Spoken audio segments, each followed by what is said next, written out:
تو اس کیس میں پیمز پہنچا دیا تھا لوگوں کو، پمز ایک جو وہ ساتھ جو ان کو پمپ پہنچا دیا گیا تھا، اتنی ان کو ٹینشن تھی اس معاملے میں. تو اس کیس میں بنیادی طور پر مداخلت آ رہی تھی. مداخلت ڈیفینیٹلی یہی تھی کہ عمران خان کے خلاف فیصلہ آئے، اور اس میں پھر گورنمنٹ کو بہت سبکی ہوئی. آپ کو شاید یاد ہوگا 29 مارچ، مجھے آج بھی دن یاد ہے، شام کے وقت حکومت کی جانب سے وفاقی کابینہ کی جو آئی تھی پریس ریلیز آئی تھی، اس میں یہ لکھا ہوا تھا کہ گورنمنٹ اے ٹو زی سارے ڈینائی کرتی ہے، جتنے بھی الزامات ہیں، کہ جتنے بھی الزامات بغیر کسی تحقیق کے، بغیر تفتیش کے انہوں نے کہا کہ ہم جب ڈینائی کرتے ہیں. اچھا، اس میں چارج شیٹ میں اس لیے کہہ رہا ہوں کہ اس وقت پھر لاہور، پشاور، بلوچستان سب ہائی کورٹ سے ججز نے بولنا شروع کر دیا تھا. تو ایسے لگا تھا کہ ایک آزاد عدلیہ، آزاد منش ججز آنا شروع ہو گئے ہیں جو سسٹم کو چیلنج کر سکتے ہیں. تو آپ کو پتہ ہے کہ پاکستان جیسے ملک میں سسٹم کو چیلنج کرنے والا جو بندے ہیں ان کو پھر نشانہ عبرت بھی بنایا جاتا ہے. آج پریکٹیکلی جسٹس محسن اختر کیانی نے 26ویں آئینی ترمیم کو وہ نکیل قرار دیا ہے، جی جس نکیل کے ذریعے وہ جو اتھرے بیل ہوتے ہیں جس طریقے سے، اس کو اگر آپ نے وہ کرنا ہو تو نکیل ڈالی جاتی ہے. تو آپ یہ آج گفتگو کو آپ بھی یہی کنکلوڈ کر رہے ہیں کہ آج انہوں نے قرار دے دیا کہ 26ویں آئینی ترمیم، اور یہ پاکستان کی دوسری سب سے بڑی عدالت جس کی جورسڈکشن آل اوور پاکستان ہے، سپریم کورٹ کے بعد، اس کا سینئر پیونی جج، وچ مینس کہ next to the chief justice اور چیف جسٹس ان لائن، اس شخص نے یہ بات کی. اور پھر یہ جو انہوں نے بات کی کہ فل کورٹ سنے گی اس کو، یہ تو باقاعدہ آئینی بینچ جہاں پر جسٹس محمد علی مظہر یا جمال مندوخیل صاحب یا دیگر جج صاحبان یہ کہہ رہے ہیں کہ ہم ہی ہیں فل کورٹ جو آئینی بینچ ہے. یہاں پر سینئر پیونی جج آف اسلام آباد ہائی کورٹ یہ کہہ رہے ہیں کہ نہیں فل کورٹ سنے گا. تو وہ آئینی بینچ والی فل کورٹ کی بات کر رہے ہیں یا اصل والی فل کورٹ کی بات؟ وہ فل بینچ کی بات کر رہے تھے. اور اس میں تھوڑا سا تناظر یہ تھا کہ ایک تو انہوں نے خط کا بتایا اور پھر 26ویں ترمیم، اور اس کے بعد انہوں نے کہا کہ 26ویں آئینی ترمیم جیسی قانون سازی بھی آپ کے جو ارادے ہیں ان کو متزلزل نہیں کر سکتی، اور آنے والے وقت میں یہ 26ویں آئینی ترمیم کے خلاف معاملہ سپریم کورٹ کا فل بینچ سنے گا. فل بینچ سے مراد سپریم کورٹ کی فل کورٹ ہے بنیادی طور پر. اور وہ ہم آئینی بینچ نہیں کہہ سکتے. 11 فروری کے بعد والی فل کورٹ ہوگی یا 11 فروری؟ یہ بہت اہم سوال ہے جس حوالے سے لوگ بھی پوچھ رہے ہیں کہ اس وقت سپریم کورٹ میں 16 ججز ہیں، 8 ججز مزید تعینات ہونے ہیں، 11 یا 10 آج سنا ہے کہ اس میں ٹائم تبدیل ہوا ہے، 10 فروری ہو گیا. تو 10 فروری تک کی اب مزید ججز جو وہ تعینات ہونے ہیں. اب 10 فروری کے بعد مطلب 20 فروری کو فرض کریں کہ آئینی بینچ بیٹھتا ہے، 26ویں آئینی ترمیم کے خلاف درخواستیں سنتا ہے اور کہتا ہے کہ فل کورٹ کے سامنے کیس لگا دیں. تو اس کا مطلب عیسیٰ نقوی صاحب میری نظر میں یہ ہوگا کہ 24 ججز کے سامنے یہ کیس لگائیں. جائے کہ جو درخواست گزار ہیں وہ کہیں کہ کیونکہ یہ جو 26ویں آئینی ترمیم کی وجہ سے یہ اوپر آئے ہیں، تعداد بڑی، سارا کچھ ہوا، تو اس لیے آپ جو ہے وہ ان کو ایکسکلوڈ کر دیں اس میں سے، اور باقی ججز جو ہے وہ بیٹھ کر سنیں. مجھے ایسے لگتا نہیں ہے، مجھے ایسے لگتا ہے کہ جتنے ججز آئیں گے 16 کے ساتھ وہ ایڈ ہوں گے، 4 آئیں 5 آئیں، کرنے تو 8 ہیں انہوں نے، تو جتنے آئیں گے وہ ایڈ ہوں گے اور وہ فل کورٹ سنے گی. میری اپنی جو اسیسمنٹ ہے، اب درخواست گزاروں کو یہ درخواست بھی کرنی چاہیے، استدعا بھی کرنی چاہیے کہ فل کورٹ آپ وہی 16 ججز کی سنیں جو ہوگا. لیکن آئینی بینچ سے مجھے نہیں لگتا کہ ایسا کوئی فیصلہ آئے گا کہ جس کو ہم کہیں کہ یہ جو ڈویژن ہے وہ کر دیں. لیکن اب وہ ہائی کورٹ سے 25 ججز ہیں ٹوٹل، مطلب ہر جو ہائی کورٹ ہے اس میں 5 ٹاپ کے سینئر ججز ہوں گے، تو ٹوٹل 5 ہائی کورٹ ہے تو 25 ججز ہوں گے، مطلب 25 میں سے 8 انہوں نے لانے ہیں. اب گورنمنٹ کا جو اس سے قبل آپ دیکھیں نا کہ جو ججز لگائے جا رہے ہیں، ہم کسی بھی انڈیویجول کی انٹیگریٹی پہ سوال نہیں کر رہے کہ اس کی کیا ہے، لیکن اوورآل ایک تاثر موجود ہے کہ سندھ ہائی کورٹ ہو یا باقی جس جگہ پہ بھی ہو، یا اس کے علاوہ آئینی بینچ ہو یا سندھ ہائی کورٹ کا آئینی بینچ ہو، یا جتنی بھی چیزیں جو جوڈیشل کمیشن آف پاکستان سے ریلیٹ کرتی ہیں، وہاں گورنمنٹ کی میجارٹی ہے، ایگزیکٹو کی میجارٹی ہے، اور وہ جو چاہتے ہیں وہ کرتے ہیں. وہ ہم نے آئینی بینچ ابھی ریسنٹلی جب سپریم کورٹ کے آئینی بینچ کی توسیع کا معاملہ تھا تو وہاں پہ 6 ووٹ برابر آ گئے تھے. تو 7واں ووٹ پاکستان بار کونسل کے نمائندے نے دیا. اچھا 6 جو ووٹ تھے وہ یہ کہہ رہے تھے، 6 ووٹوں میں جسٹس منصور منیب، چیف جسٹس جسٹس مندوخیل، اور اس کے علاوہ بیرسٹر گور اور تھے بیرسٹر علی ظفر. تو 6 یہ ووٹ تھے، 6 دوسری طرف تھے. تو وہاں پہ 6 یہ کہہ رہے تھے کہ پورے 16 کے 16 ججز کو آئینی بینچ بنا دیں. تو ایک ووٹ سے وہ بن گئے پاکستان بار کونسل کے. ایون میں تو کہتا ہوں کہ جسٹس جو امین الدین خان ہے کیونکہ ان کے ساتھ تھے تو اس لیے وہ نہیں بن سکے. تو الٹیمیٹلی گورنمنٹ جو چاہتی ہے وہ کرتی ہے. مطلب چیف جسٹس کی نہیں چل رہی, جسٹس منصور کی نہیں چل رہی, جسٹس منیب کی نہیں چل رہی, اپوزیشن کی نہیں چل رہی.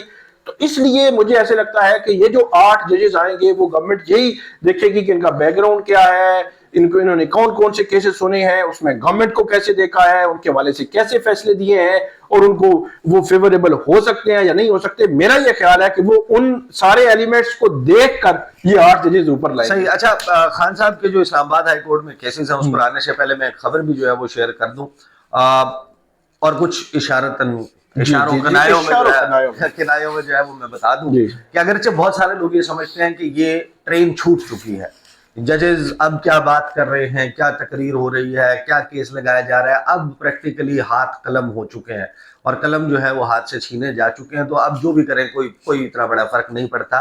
لیکن اطلاع یہ ہے کہ اسلام آباد ہائی کورٹ بار ایسوسی ایشن جو ہے, جسٹس محسن اختر کیانی صاحب کا یہ جو ایونٹ ہو گیا, جو ان کا خطاب ہو گیا, اس کے بعد ایک اور شخصیت کو بھی بلا سکتی ہے 26ویں آئینی ترمیم کا کیس ٹیک اپ ہونے سے پہلے, اور ان کا جو خطاب ہے وہ بھی ایک بڑے لیگل برین جو ہے وہ ہے, اور ان کا خطاب ہو سکتا ہے کہ اور زیادہ طوفانی ہو.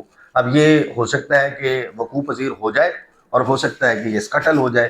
تو آج کل اصل میں حالات اتنی تیزی سے بدل رہے ہیں کہ سمجھ نہیں آتی کہ صبح کیا ہوگا اور شام کو کیا ہوگا. اب آج یہ جو کیسز ہیں, 2 ججز اعظم خان صاحب اور راجہ امین انعام منہاج صاحب جو ہے ان کی تعیناتی ہوئی, اور سارے کیسز کی ڈائریکشن جو ہے وہ تبدیل ہو گئی. وہ جو خط لکھنے والے ججز ہیں ان کے پاس تو کیس وہ نہیں جا رہے.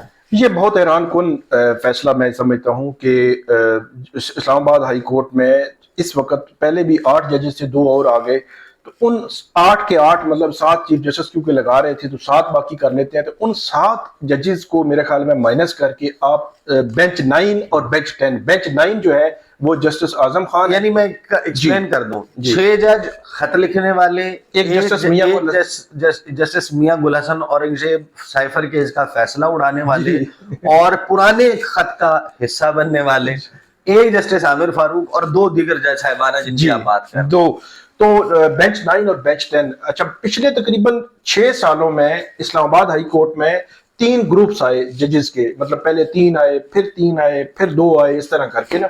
تو 6-8 مہینے تو ہم ان کے بینچ میں ہی نہیں جا پاتے تھے, کیونکہ ان کے پاس نا وہ پرانے کیسز لگتے تھے, ہائی پروفائل کیسز نہیں لگتے تھے. کیونکہ ایک بڑی وجہ ہے یہ جاننے کے لیے کہ جس جج کی 17 جنوری 2025 کو اس کو جج لگایا گیا ہے وہ ایڈیشنل جج ہے, وہ اس کی جو کارکردگی ہے 1 سال کے اندر جو کارکردگی وہ دکھائیں گے وہ 1 سال کے بعد دیکھی جائے گی. اس کے بعد ان کو کنفرم کرنے یا ان کو جو ہے وہ دوبارہ سے ان کو ڈکلائن کرنے کے حوالے سے یہ فیصلہ ہوتا ہے. اور بہت دفعہ ایسے ہو چکا ہے کہ جج کنفرم بھی ہو جاتے ہیں اور بعض اوقات جج واپس بھی چلے جاتے ہیں. ہو سکتا ہے انہی کیسز میں پرفارمنس دیکھنی ہو آپ, یہ پرفارمنس. جی بالکل نہیں, بالکل. آج کل تو اصل میں جو 26ویں ترمیم جو ہوئی ہے نا, 26ویں ترمیم ہونے کے پیچھے بھی اور 26ویں ترمیم ہونے کے بعد بھی پرفارمنس کرائٹیریا تو سمپل سا ہے. آج کل ہائی پروفائل کیسز میں آپ جو آپ کرتے جائیں گے آپ کو مثبت بھی جی ACR آپ کی ڈیولپ بھی ہو سکتی ہے یا نیگیٹو بھی ہو سکتی ہے, جو بھی آپ. تو اب جو تحریک انصاف کے وکلاء ہے ان کا جو مطمع نظر ہے وہ کہہ رہے ہیں کہ ہم نے آپ کے سامنے کیس نہیں لڑنا, ہم نے دلائل نہیں دینے. اصل میں جسٹس اعظم خان تو کیونکہ بڑا جسٹس اعظم خان جو ہے ان کے پر تو اعتراض بڑا ویلڈ تھا, وہ کیونکہ سیشن کورٹ میں کیس سن چکے تھے اور وہ تو اوپر سن ہی نہیں سکتے تھے. وہ میں حیران تھا کہ یہ کیس لگ کیسے گیا ہے کہ جو جج پہلے نیچے سن چکا ہے, اور جب یہ عدت کیس چل رہا تھا اپیل بھی وہی جج سنے, اپیل بھی وہی سنے. اور میں مطلب اس لیے کہ اس جب وہ ایسا نہیں تھا کہ ایک روٹین میں کیس چل گیا, وہ ایک بڑا پھڈا ہوا تھا. وہ کبھی پھر ویڈیو کریں گے اس میں پھڈے میں بات کریں گے. عدت کیس میں اسلام آباد کی ڈسٹرکٹ جوڈیشری میں جس کا ڈائریکٹ لنک اسلام آباد ہائی کورٹ کے ساتھ ججز کے ساتھ تھا, وہ بڑا چیزیں ڈسکس ہوتی رہی تھیں. اس لیے مطلب اس کو تو اگنور کیا ہی نہیں جا سکتا تھا کہ انہوں نے تو عدت کیس سنا ہوا ہے, باہر ان کے پاس لگا, انہوں نے تو معذرت کر لی اور وہ کیس بھیج دیا دوسرے جج کو. اب جسٹس انعام امین منہاج ہے, ان پہ پہلے 23 کو لگا, پھر لگا.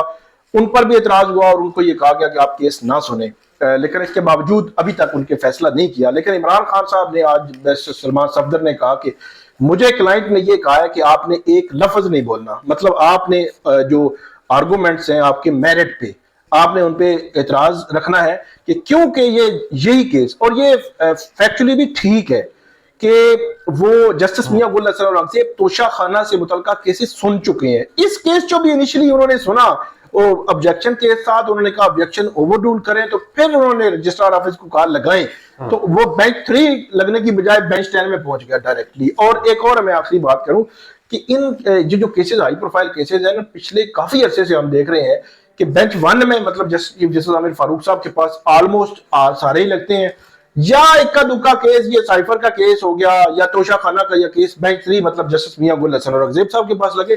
باقی بینچز کے پاس کیسز لگتے نہیں، پتہ نہیں کیوں، مطلب ہائی پروفائل کیسز بہت کم، بہت ہی کم. اور اب بینچ 9 اور 10 جیسے ہی آئے ہیں چوتھے دن ان کے پاس کیسز لگنا شروع ہو گئے ہیں، وگرنہ 6-8 مہینے سال تک کیسز نہیں لگتے تھے ان کے نئے ججز کے پاس جو ہے وہ ہائی پروفائل کیسز. صحیح، بہت بہت شکریہ. ثاقب بشیر صاحب ہمارے ساتھ موجود تھے. آنے والی ویڈیوز میں جو ہے ایک تو انٹرنیشنل منظرنامہ آپ کو معلوم ہے کہ کتنا اس وقت جو ہے وہ گرما گرم ہوا ہے، اور امریکہ میں پہلا ہفتہ ہی ڈونلڈ ٹرمپ کا جو ہے وہ لوگ کہہ رہے ہیں کہ ایسا تو کبھی نہ دیکھا نہ سنا، یہ کیا ہونے لگ پڑا. اس کے اوپر بھی بات کریں گے. لیکن اسلام آباد میں اور جڑواں شہر راولپنڈی میں جو کچھ ہو رہا ہے اس کے حوالے سے جو شہر اقتدار کے سیاسی ڈرائنگ رومز ہیں وہاں کی بڑی ہاٹ گاسپ چل رہی ہے. پھر اس پر میں نے کچھ خبر لینے کی کوشش کی، خبر مل بھی گئی، اس کو بلڈ آن کروں گا اور میں آپ کے سامنے رکھوں گا کہ یہ مذاکرات جو ہیں یہ تو ختم ہو گئے، رابطے ختم ہوئے ہیں یا نہیں، بات کریں گے اس کے اوپر بعد میں. اب تک کے لیے اتنا ہی، اجازت دیجیے، اللہ حافظ.